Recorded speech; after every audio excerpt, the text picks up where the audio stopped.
Chapter 2. Now there was a wealthy and influential man in Bethlehem named Boaz, who was a relative of Naomi's husband Elimelech. One day Ruth said to Naomi, "Let me go out into the fields to gather leftover grain behind anyone who will let me do it." And Naomi said, "All right, my daughter, go ahead." So Ruth went out to gather grain behind the harvesters.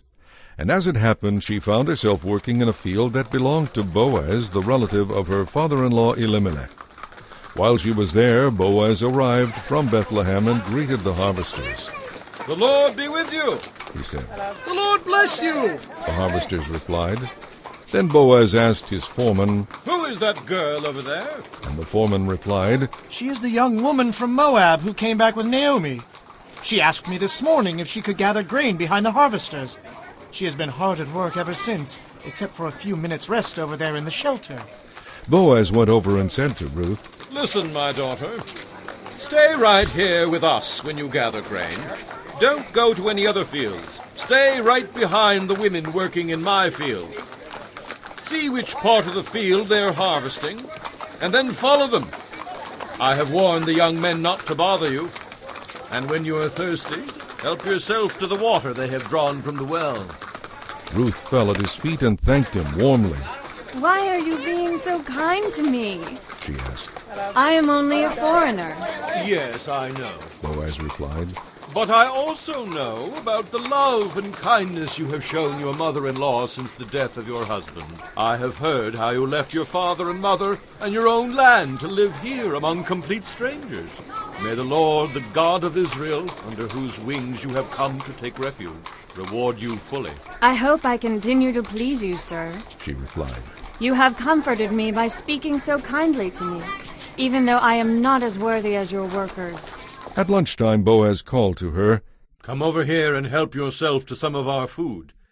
You can dip your bread in the wine, if you like." So she sat with his harvesters, and Boaz gave her food, more than she could eat. When Ruth went back to work again, Boaz ordered his young men, "Let her gather grain right among the sheaves without stopping her, and pull out some heads of barley from the bundles and drop them on purpose for her. Let her pick them up, and don't give her a hard time." So Ruth gathered barley there all day, and when she beat out the grain that evening, it came to about half a bushel. She carried it back into town and showed it to her mother-in-law. Ruth also gave her the food that was left over from her lunch. "So much!" Naomi exclaimed. "Where did you gather all this grain today? Where did you work? May the Lord bless the one who helped you." So Ruth told her mother-in-law about the man in whose field she had worked. And she said, "The man I worked with today is named Boaz."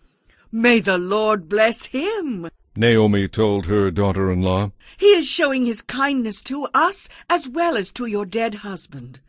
That man is one of our closest relatives, one of our family redeemers." Then Ruth said, "What's more, Boaz even told me to come back and stay with his harvesters until the entire harvest is completed."